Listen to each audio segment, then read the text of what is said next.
StrayAllDay.com. You're now tuned in to the show where you learn the discipline to show up day after day to do the work, the confidence to put yourself out there boldly and authentically, and the mental toughness to continue showing up, doing the work, putting yourself out there, even when the success you've expected to achieve is yet to be achieved. And on top of all this, you get a huge dose of personal initiative, which is the go-getter energy that moves you to go make things happen instead of wait for things to happen. And then we put all this together into one package, one framework, a whole bunch of frameworks, as a matter of fact, a whole bunch of different ways to approach life mentally, physically, emotionally. The main thing is getting things done, and we have a bunch of books on the subject, and you're listening to the daily masterclass that comes out every single day, yes, daily, that is called Work on Your Game. My name is Dre Baldwin, also known as Dre All Day, and welcome to the show. And today's topic is you are only as good as who you beat.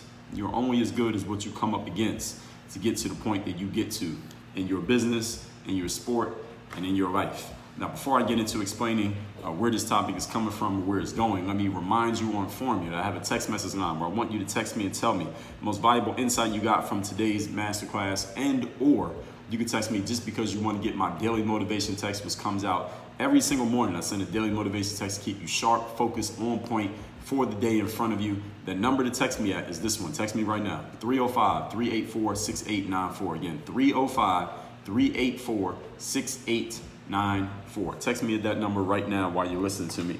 Or once you've had a chance to digest what you heard on today's masterclass. Now, this topic, you're only as good as who you beat. This idea, this one came from my sports background, but it doesn't apply just to sports.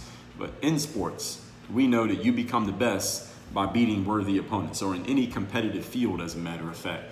You become the best by beating worthy opponents, by beating people who are good enough to beat you, not just beating people who can barely compete.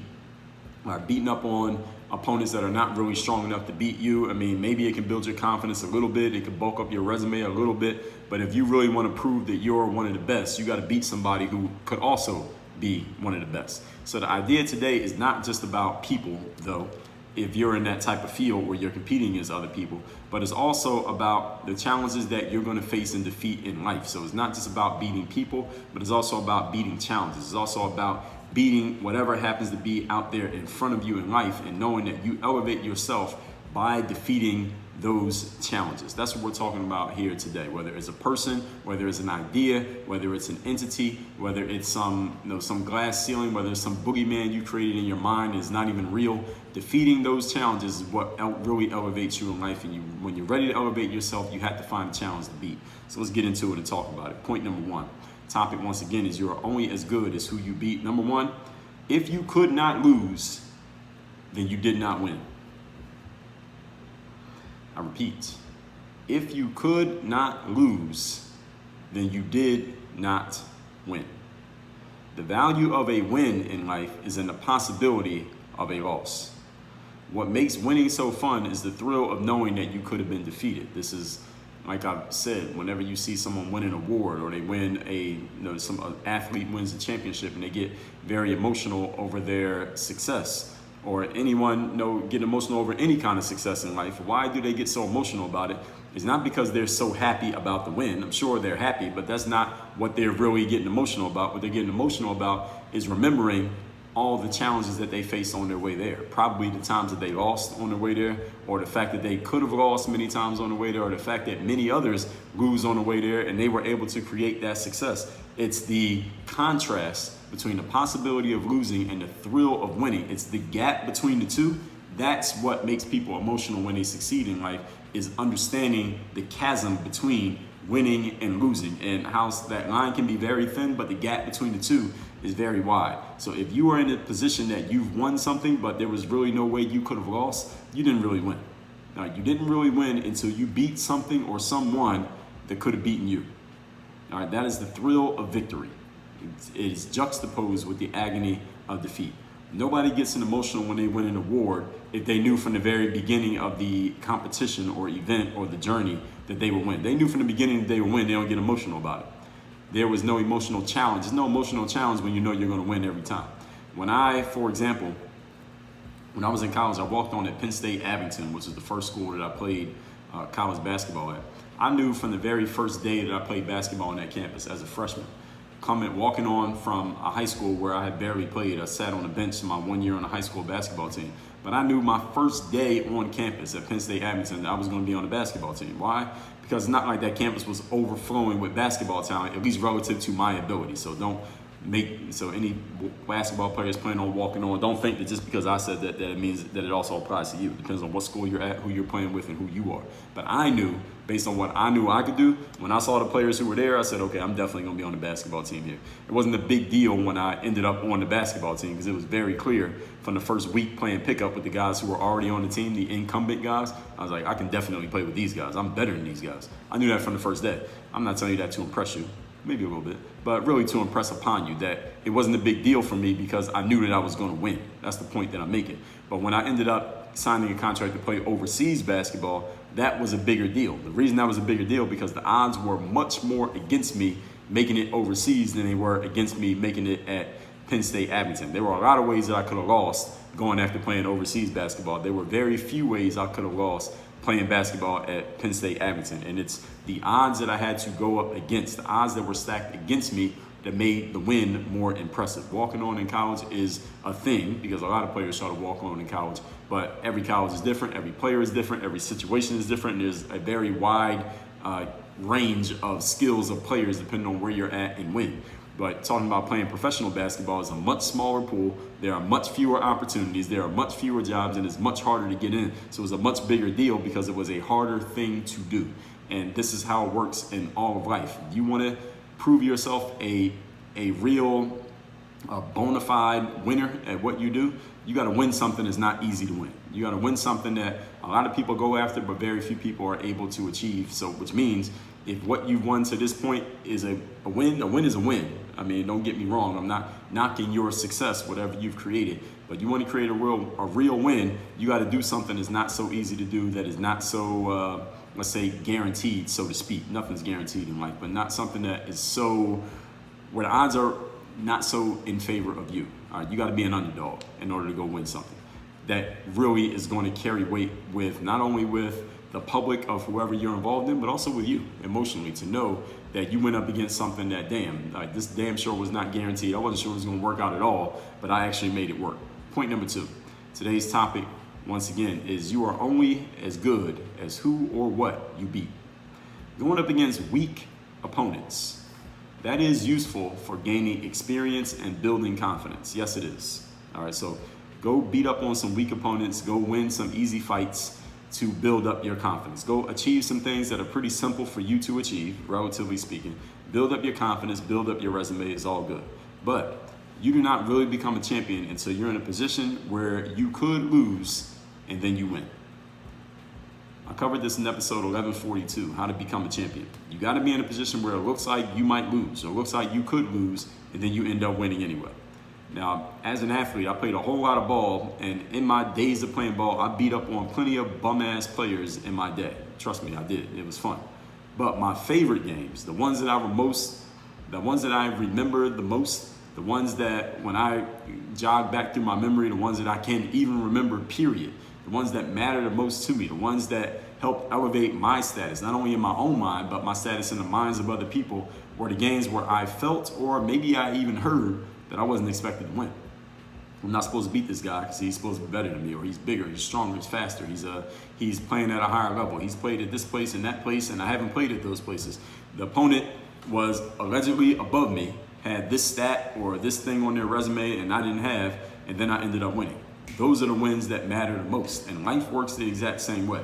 Doing the things that you expect yourself to do, or that everybody expects you to do, is a fine and good idea, or you should do those things. You want to be consistent and deliver on expectations, but it's the ones where you or the public aren't quite so sure, or maybe they are sure that you're not going to win and you do anyway. Those are the ones that remember.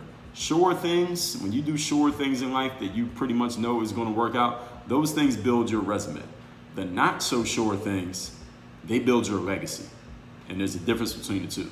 Building your resume just means you can just check things off a box. They are bullet points. I did this, I did this, I did this, I did this. And sometimes you can build a resume. A lot of your resume can be built on doing things that are pretty simple for you to do.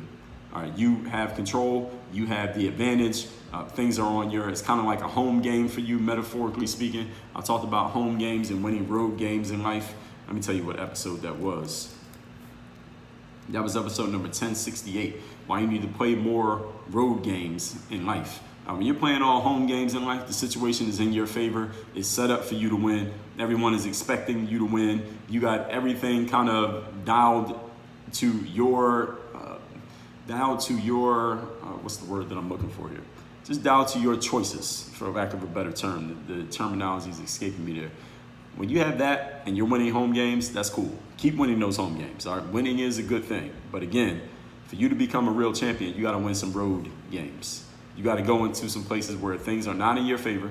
Nobody wants you to win. Nobody expects you to win. Nobody is pulling for you to win. Actually, people might be doing things to sabotage your chances of winning, and then you win anyway. That's when you become a true champion. So how many of those road games are you getting into? The sure things, the home games, build your resume. The road games, build your legacy, because you had to go up against some odds to win a road game. The odds are not strongly against you when you're playing a home game. Again, I mean that as a metaphor. Point number 3. Today's topic, once again, you are only as good as who or what you beat. Look at your life right now. How many challenges are you taking on that you're not so sure about? How many things are you dealing with that you're not sure they're actually going to work out? I mean, and when I say you're not sure, I'm not saying you're not confident. I'm saying how many things are you dealing with and working on right now that are not guaranteed to work out? That you're really going to have to work hard and be focused and really do your thing and really be committed and really show up consistently to make them work out. How many of those things do you have versus how many things are just pretty much already set up for you to be successful? What games are you playing right now that are not home games? They are absolutely road games, and you could possibly lose. The win is not guaranteed, and you know that you're taking on some type of risk. How many road games are you playing in right now? How many road games are you involved in right now? Where are you playing a game that could elevate your status, but not just add to what you already know about you? Again, winning home games just adds a bullet point. You already knew you could do it, you did it again, fine. What are you doing and what are you working on that can elevate your status? Meaning you did something that maybe people would be kind of surprised. Like, damn, I knew she was good, but I didn't know she could do that. No, I knew he was good, but I didn't know he'd be able to accomplish that. What are you working on that's on that level? That would elevate your status, not only in the eyes of other people, but elevate your status in your own head. Because now you know, damn, I wasn't quite sure I'd be able to do that. You felt confident, but you weren't 100% sure because you hadn't done it yet. What are you working on that fits that description? Where are you playing that game that can elevate you? Where are you playing a game that if you win, you go to a new level, internally and or externally? If you're not playing any, well, when's the next game start? So if you're not doing anything right now that can take you to that next level, you're not working on anything that can take you all the way up there, when do you start working on it? This is similar to an idea I heard this guy named Astro Teller, who is he's a speaker, but he works at, I forget where he works at. I think he works at SpaceX. I think he works with Elon Musk. I think that's who he was working with, but don't hold me to that. But anyway, I heard Astro give this short talk, and Tim Ferriss actually posted it on his podcast feed a couple of years ago, just talking about these moonshot projects. He said that every person, every company should take about 10 to 20% of their resources and focus on working on something that's like a moonshot project that is a chance that it might not work out, a good chance that it might not work out, but if it does work out, the ROI is like 10 times higher than anything else that they could possibly be working on. And many people never even try to work on moonshot projects, therefore they never actually achieve getting to any moonshots. So they keep adding bullets to their resume, but it never gets them to where they really, really want to be in life because they're not trying anything that's a big enough shot. They're not taking any big enough swings to hit a home run. They're hitting all singles, which is fine, but they can never get that big shot that they want because they never take the big shot. So where are you taking those big shots in your life? Because that big shot is your ticket to ascension, but you got to be willing to take it. You got to be willing to step in. You got to be willing to take the chance, take the try, and put yourself in a line of fire. Put yourself in a position where you could lose. Because again, if you don't position yourself to possibly lose, you're not positioned to possibly win either.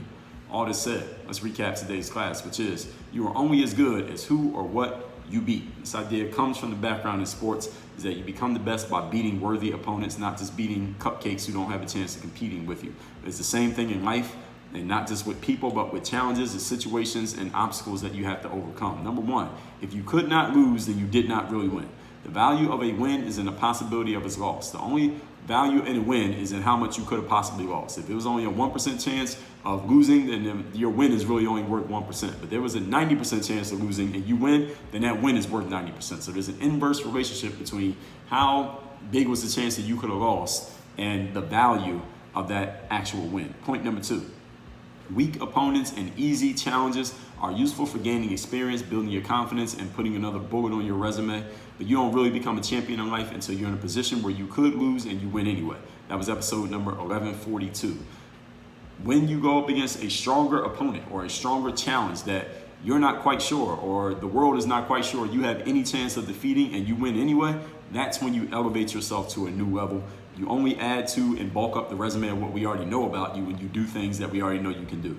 Point number 3, look at your life right now and ask yourself, how many challenges are you taking on that are not sure thing guarantees? What games are you playing that you could possibly lose and the win is not guaranteed and you're kind of putting something on the line? Where are you playing a game that could elevate your status, not just add to what you or we already know about you? Where are you playing a game that would take you to a new level? If you're not playing any, then you need to figure out when that next game starts, because that game is the game that will ascend you. That's the game that will raise your level up in life. And everybody says they want to go to a new level. But then if you say you want to go to a new level, let me see your calendar. Let me see what you're working on. Let me see where you're aiming right now that's going to take you to that next level. Something that's going to take you out of your comfort zone, take you out of what you're used to, and force you to do some things that maybe you're not used to doing. Because if you're not doing that, then there's no way you can elevate. You're only as good as who or what you beat. With this said, if you're looking for someone who can help coach you on this, help you with the strategy, help you with the mindset, and keep you on track towards going to that next level, whatever that next level may be for you, even if it's scary for you, even if it takes you out of your comfort zone, then you might be the perfect candidate for my 3rd-day mastermind. It is the only place that I do one-on-one direct coaching. It's the most valuable thing that I offer here at Work on Your Game because it requires my most valuable resource, which is my one-on-one time. If you want to get in there, there's only one way in. You have to get on a Zoom call with me. I vet every person that comes in. I want to talk to you first and find out who you are, where you're at, where you want to go, what's working right now, what's not working, and where you really want to be. Because I want to work with someone who has some real inspirational, impactful outcomes that they want to create. So if that sounds like you, then what I want you to do is go to workonyourgameuniversity.com. The link's down below in the description. Click on that link. Click on the button that says join the mastermind, fill out a quick little form. We'll get on a Zoom call and talk about all those things that I just mentioned, and we'll go from there and figure out if we'd be a good fit for each other.